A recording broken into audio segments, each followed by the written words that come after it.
Hi guys, good morning. This is Joe's Daily Life Vlog. So as you can see guys, bagatong kitay.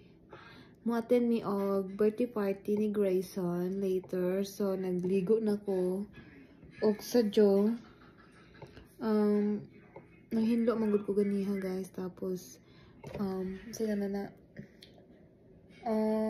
gipaningot ko. So sige na naligo ko og sadyo. Ang alas 2 pa actually may manlakaw is 12 sa udto pa diri So mo ni among gift for Grayson kani para siya gift card. Oh no, not a gift card, para siyang mga Pokemon na something sticker, hindi ko alam na nasa loob. So I'll have Jerry give it to him later.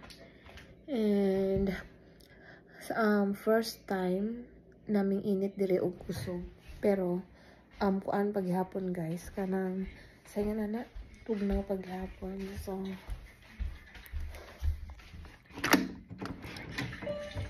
So fun fact pala, dito sa US pag winter mas preferred ng mga American or foreigner na yung mga soda nila or yung mga tubig nila ibutang nila sa gawas. Kaya you know what?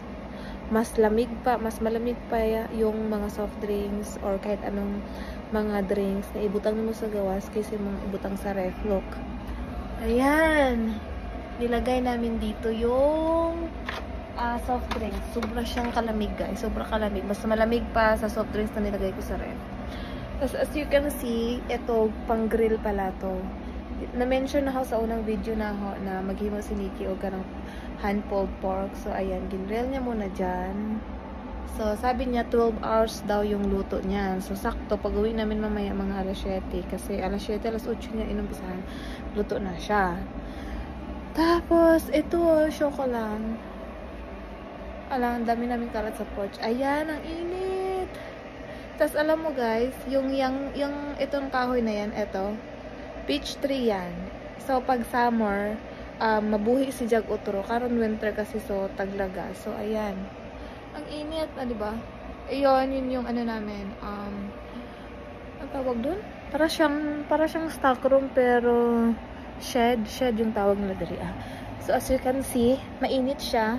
Maganda yung araw. Ayan. Pero, ang lamig pa rin. So, mag-jacket pa rin tayo. Sobra lamig. Diyos ko Lord. So, sabi ko kay husband kanina na, yay, may init na, init na, sabi niya, do you say that hot daw? Kasi, dito daw, kahit mainit, malamig pa rin. So, sabi ko, kung sa Pilipinas kasi ba ganyan, init tawag namin dyan. So, yun nga, nanginginig pa rin. So, ayan. Si Habi kasi lumabas, kasi may kinuha sa labas, may nikaso. So, babalik siya mamaya, siguro mga alauna. Papakainin ko na siya bago kami pupunta sa birthday ni Grayson. So, sana makakuha ko ng video mamaya, diba?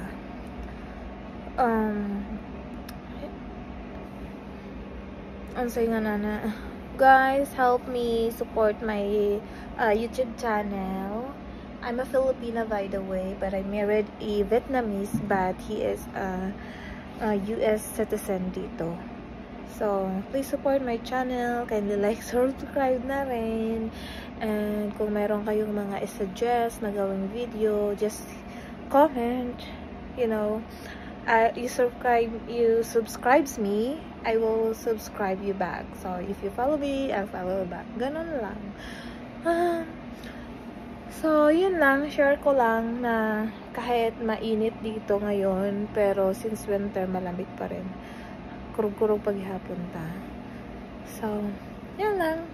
I hope na meron kayo natutunan sa video ko kahit papano, kahit maliit, diba? I just wanna share yung daily life ko dito sa US as first time Filipina na dito na mamuhay forever. So, good luck. By the way pala guys, update ko lang on Tuesday kasi close yung mga establishmento karon dahil sa Pasko. So on Tuesday, me and my husband will go process my SSN number. It's like a tax number. Tapos yung citizenship. So, good luck. Maggagawa ako ng video doon kung anong gagawin pagdating doon. So, whoever Filipina na makita tong video ko na to, sana makatulong. Have a good day, everyone. Happy holidays. Mwah.